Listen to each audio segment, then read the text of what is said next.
Bismillahirrahmanirrahim. Assalamualaikum warahmatullahi wabarakatuh. Halo sahabat online semuanya, kembali lagi di channel kami Studi Islam Fakultas Ilmu Agama Islam Universitas Islam Indonesia. Tema kita pada siang hari ini adalah tentang menulis semudah berbicara. Mungkin di benak kawan-kawan itu terasa sulit nih dalam menulis. Nah, nanti kita akan mendengar langsung penjelasan dari narasumber kita. Telah hadir bersama kita pada hari ini tamu agung kita, Pak Husnaini. Terima kasih Pak atas kehadirannya. Baik, sama-sama Mas Alik. Iya, terima kasih. Gimana kabarnya Pak? Alhamdulillah baik. Alhamdulillah sehat walafiat. Ya, tanpa berlama-lama, mungkin yang membuat kita sangat tertarik dalam menulis itu ada hal yang pertama ingin kita ketahui, yaitu apa sih pertama kali Bapak selalu ingin untuk menulis itu? Karena kita tahu kan karya-karya Bapak itu banyak. Keinginan pertama kali untuk menulis itu seperti apa sih Pak? Bismillahirrahmanirrahim. Terima kasih Mas Alik. Jadi menulis itu secara umum adalah cara kita untuk berkomunikasi, sama dengan berbicara sesungguhnya. Hanya saja tulisan itu tentu lebih awet daripada pembicaraan. Orang yang bisa membaca tulisan kita juga lebih banyak, bahkan lintas generasi, mungkin sampai kita meninggal dunia itu masih ada. Tradisi-tradisi keilmuan kita itu mengerti para imam besar, tokoh-tokoh atau ulama-ulama yang sampai sekarang namanya itu masih kita sering kaji, itu juga dari karya tulis. Sehingga menurut saya tulisan itu adalah sarana komunikasi yang paling efektif dan bisa dinikmati oleh lapisan masyarakat luas panjang sejarah. Karena itu bagi saya menulis itu sangat penting, Mas. Apakah ada hal yang selain dari itu, Pak? Maksudnya selain dari melihat dari karya-karya kita ke depannya untuk dinikmati oleh generasi kita selanjutnya, apakah ada selain itu, Pak? Ya, kalau di dunia modern seperti ini,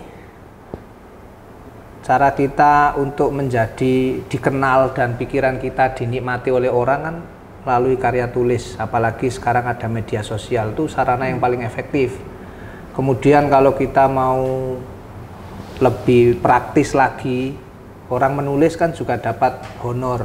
Meskipun saya kira sedikit sekali penulis yang menulis karya dengan tujuan itu, tapi paling tidak dulu saya pernah merasakan ketika saya kuliah S1 itu menulis di koran dan majalah itu ya supaya dapat honor.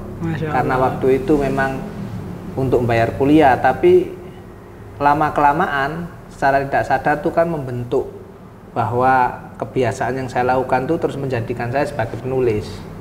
Kemudian lagi sekarang ya, kalau kita mau lulus pendidikan mulai dari S1 sampai S3 itu syarat utamanya kalau mau lulus kan karya tulis. S1 skripsi, S2 tesis, S3 disertasi. Nah itu berarti bukti bahwa kita harus bisa menulis nih. Apalagi kalau jadi dosen untuk kenaikan pangkat dan seterusnya butuh karya tulis. Meskipun demikian kita harus akui bahwa hampir sebagian besar lulusan perguruan tinggi kita ini ya penceramah atau pembicara. Jarang sekali yang bisa jadi penulis. Oke, kembali ke topik awal ya kan Pak. Tadi tema kita kan tentang ini, menulis mudah berbicara. Kira-kira dari Bapak itu sendiri kesulitan menulis dengan gaya yang sifatnya natural gitu, apakah ada teknik yang bisa membantu kita dalam dunia kepenulisan ini Pak, supaya kita dimudahkan gitu? Ya, secara umum memang orang itu cenderung menganggap menulis lebih susah daripada berbicara. Padahal sebenarnya keduanya itu sama, hanya mungkin intensitas kita berbicara itu lebih banyak. Kemudian biasanya kenapa menulis itu susah? Karena sebelum kita tulis sudah kita edit, kita takut salah, kita takut terlihat jelek dan seterusnya, sehingga macet. Nah, ada teknik yang biasa saya sampaikan dan juga saya pakai, itu adalah dengan free writing. Free writing. Free writing ya, free writing itu sering dulu dikampanyekan oleh Pak Hirnowo, penulis buku-buku bestseller yang sudah almarhum. Saya juga kenal beliau secara pribadi, pernah juga mengisi beberapa pelatihan dengan beliau. Nah, free writing itu intinya adalah menulis saja secara bebas. Jadi apa yang ada di kepala dan di hati itu ditulis saja. Jangan berhenti. Kalau nanti sudah dapat misalnya kira-kira 1 atau 2 halaman, nah baru kita berhenti melakukan editing. Nah, dengan begitu saya kira menulis itu terasa lebih ringan. Yang menjadi masalah baru dapat 1-2 kalimat, 1 paragraf diedit sehingga macet. Nah, dengan free writing ini saya kira lebih menolong gitu ya, lebih mudah. Seperti kita ngomong lah. Kalau tulisan kan malah bisa diedit ya, sebelum diposting kan bisa kita perbaiki. Kalau omongan nggak bisa begitu lepas, kita kan harus mengklarifikasi ulang. Jadi sesungguhnya pakai teknik free writing ini mungkin salah satu alternatif ya, supaya kita mudah. Tanpa ada rasa takut gitu ya Pak, jadinya kalau kita mau menulis, ya kalau seandainya ada di kepala kita ya usahakan bisa dibentuk dalam buat tulisan gitu. Ya, secara sederhana begitu. Jadi apa yang ada di kepala dan hati kita itu langsung kita tulis, dan nanti kita berhenti untuk mengedit itu setelah paling tidak dapat beberapa. Tentu supaya apa yang ada di kepala dan hati kita itu berbobot. Nah, disitulah perlu membaca. Karena kalau enggak ya isi pikiran dan hati kita ya mungkin sesuatu yang sangat sederhana, makanya perlu membaca. Membaca dan menulis nggak bisa dipisahkan. Lebih baik tidak menulis daripada menulis tapi tidak membaca. Karena tulisan orang yang tidak membaca itu biasanya berbahaya dan cenderung muter-muter saja, bahkan bisa menyesatkan. Nah, nanti di membaca itu juga ada tekniknya, yaitu teknik misalnya mengikat makna. Mengikat makna itu adalah kita mencatat poin-poin penting meskipun cuma 1-2 paragraf dari apa yang kita baca. Nah, itulah yang nanti kita elaborasi jadi tulisan. Dari statement Bapak tadi itu, saya tertarik untuk menanyakan ini Pak. Karena bagi seorang writer atau penulis itu mungkin titik jenuhnya itu sering menganggap pikiran atau idenya itu tidak berbobot Pak, untuk dia melakukan pengaplikasian di dalam kepenulisan ini. Terus apa solusinya kalau udah seperti itu Pak? Pertama, sebenarnya kecenderungan orang untuk menganggap apa yang di pikirannya itu remeh-temeh bukan hanya dalam bidang menulis. Dalam berpidato atau berbicara juga sama. Banyak orang yang grogi itu kan karena merasa yang disampaikan itu kurang berbobot atau jelek. Jadi yang pertama menurut saya, kalau kita menulis termasuk juga berbicara ya, anggap saja orang yang di depan kita itu nggak bisa dan kita orang yang paling tahu. Kemudian kita ceritakan, kita sampaikan konten yang mau kita bawa itu dengan sedetil dan semenarik mungkin. Kemudian yang kedua tentu saja supaya pikiran kita itu up to date, tidak expired atau kedaluarsa, maka kita harus membaca lagi-lagi. Orang itu nggak bisa ngomong inspiratif kalau dia tidak kaya bacaan, apalagi menulis. Maka membaca ini penting. Orang yang nggak membaca itu terjebak dan sering terjerumus pada sindrom expired knowledge. Expired knowledge itu ya ilmunya kedaluarsa. Nah, barangkali itu yang membuat apa yang kita sampaikan, kita omongkan, kita tulis itu kurang berbobot gitu. Dan yang paling terakhir memang semangat belajar, apalagi bagi orang yang menulis atau berbicara ini kan berbagi sebenarnya ya. Kata orang Arab itu kan faqidus syai'i la yu'ti. Jadi orang yang tidak punya apa-apa yang nggak bisa membagikan apa-apa. Sehingga supaya ada sesuatu yang bisa ditulis, dibagikan, disampaikan, dibicarakan ya harus punya asupan. Nah, asupan itu dari membaca. Jadi lagi-lagi membaca Mas Alik menurut saya supaya kita pede dan berbobot apa yang kita sampaikan itu diterima oleh banyak orang. Berarti harus punya referensi yang kuat ya Pak, belajar dari pengalaman-pengalaman karena itu akan membawa kita ke dalam ketertarikan kita untuk menulis ini ya Pak. Iya, orang yang nggak membaca itu kan dia akan sering merasa wah dengan pikirannya sendiri. Orang yang merasa paling itu biasanya kurang membaca. Sehingga apa yang ada di benaknya dikira paling top, padahal orang lain juga sudah berpikir begitu. Oleh karena itu memang membaca sebenarnya bukan hanya penulis ya, mau jadi guru, dosen, mahasiswa, pelajar itu membaca harus. Bayangkan kalau membaca itu tidak penting, wahyu pertama saja kan perintah supaya kita itu membaca. Iya, Pak. Gerbang menuju ilmu itu diawali dari membaca. Sehingga memang perlu kita tumbuh kembangkan. Kalau kita nggak senang membaca, ya jangan bicara menulis, nggak ada itu. Pasti kita nggak berhasil. Jadi syarat pertamanya ya memang harus senang membaca, senang berpikir. Membaca juga perlu berpikir, karena membaca tanpa berpikir itu seperti orang makan tanpa mengunyah.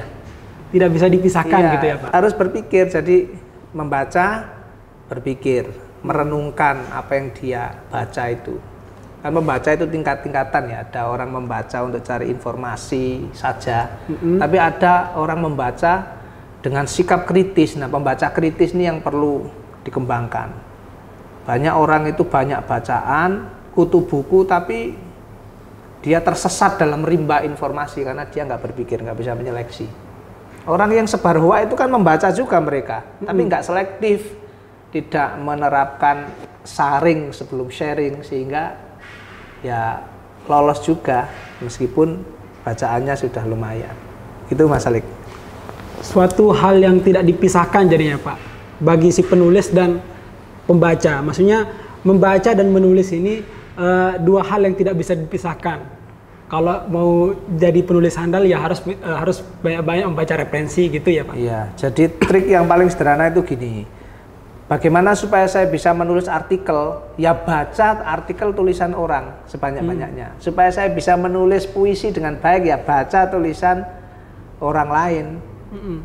Tentang puisi misalnya. Atau misalnya saya ingin menulis cerpen dengan baik, ya baca sebanyak mungkin cerpen karya orang.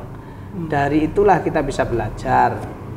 Kita bisa bagaimana sih orang itu misalnya ketika mengungkapkan peristiwa. Nah, itu dipelajari dari situ kalau cerpen. Kalau artikel misalnya bagaimana cara orang lain itu mengutip data, menyajikan data, menganalisisnya, itu kan dari membaca. Jadi nggak bisa kita itu ingin nulis novel tapi nggak pernah baca novel. Ingin bisa menulis apa misalnya artikel ilmiah tapi nggak pernah membaca jurnal, nggak mungkin itu. Mungkin ini yang Pak, yang mahasiswa khususnya Universitas Islam Indonesia, mungkin Bapak bisa sharing sekarang nih tip khusus buat kita nih yang mau mulai dari awal. Kan kemarin nih udah kita penerimaan mahasiswa baru, terus tips awal untuk memulai menulis, keinginan kita menulis itu seperti apa, Pak? Kalau di kelas-kelas saya secara pribadi, saya sering menugaskan mahasiswa untuk misalnya berkirim tulisan ke media massa digital. Nah, itu kan cara untuk melatih mereka terbiasa menulis.